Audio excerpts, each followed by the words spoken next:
Reels वाली बहू। प्रज्ञा को रील्स बनाने का बड़ा ही क्रेज है और वो दिन भर रील्स बनाती रहती है।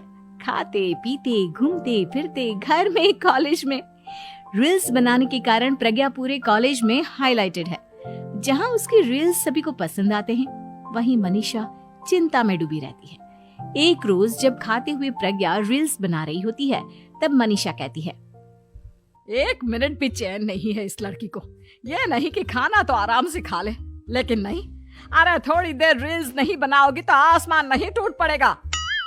अरे मम्मी, इसी को तो कहते हैं डिटर्मिनेशन। तुम नहीं समझोगी ये सब। ए भगवान, इस लड़की को सद्बुद्धि दे। जब देखो तब टेढ़ा बाका मुंह बनाती रहती है। मनीषा की बात का प्रज्ञा पर जरा भी असर नहीं होता और वो खाते खाते रील्स बनाती रहती है। दिन बीतने लगते हैं और देखते देखते प्रज्ञा का कॉलेज भी खत्म हो जाता है।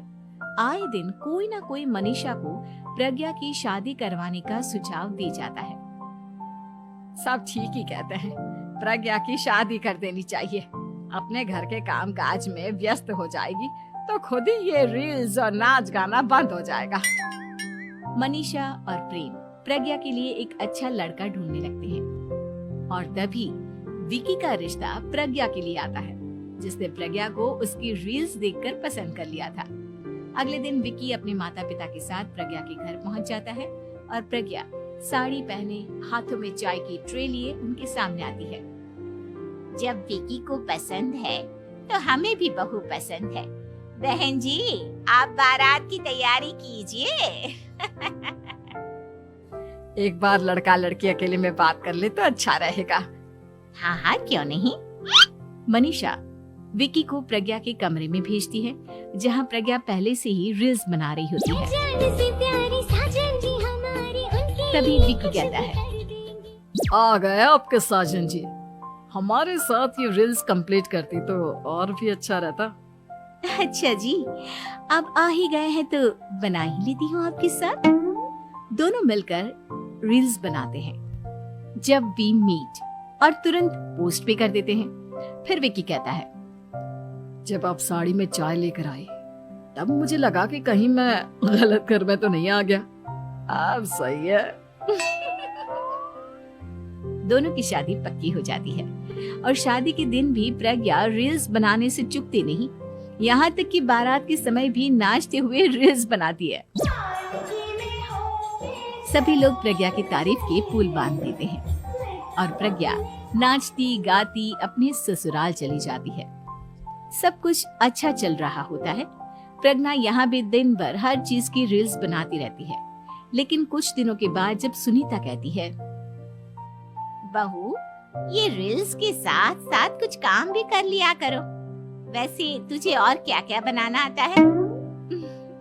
मम्मी जी, वैसे तो सब कहते हैं कि मैं सब कुछ अच्छा बनाती हूँ, लेकिन मुझे लगता है कि मैं मैगी अच्छा बना लेती हूँ। हाँ, कॉफी भी अच्छा बना लेती हूँ और मुंह तो सबसे अच्छा बना लेती हूँ। हैं? अच्छा अच्छा। सुनीता अपना माथा पकड़ लेती है और कहती है, बहू, कुछ खाना बनाना भी सीख लेती। मम्मी जी, मैं लंबी प्लानिंग कर रही हूँ। जल्दी ही मैं इतनी फेमस हो जाऊंगी कि मुझे पैसे मिलने लगेंगे। हम दोनों सास बहू राज करेंगे, राज।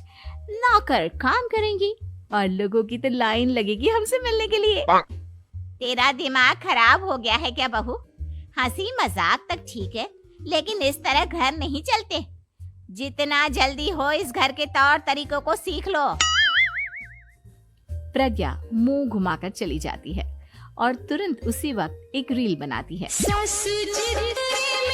ये देख सुनीता का गुस्सा 7वें आसमान पर चला जाता है और विकी के घर आती ही सुनीता उसे सब कुछ बताती है। विकी भी अब प्रज्ञा की इन हरकतों से परेशान हो जाता है। तुम टेंशन मत लो मम्मा, मैं देख लूंगा। विकी कमरे में जाता है तो देखता है कि प्रज्ञा रील्स बना रही है। विकी बड़े ही प्यार से प्रज्ञा से कहता है, प्रज्ञा, इन सब के लिए मैं तुम्हें मना नहीं कर रहा हूँ, लेकिन फिर भी हर वक्त तो ये अच्छा नहीं लगता ना। समझने की कोशिश करो, मुझे भी तुम्हारा थोड़ा वक्त चाहिए।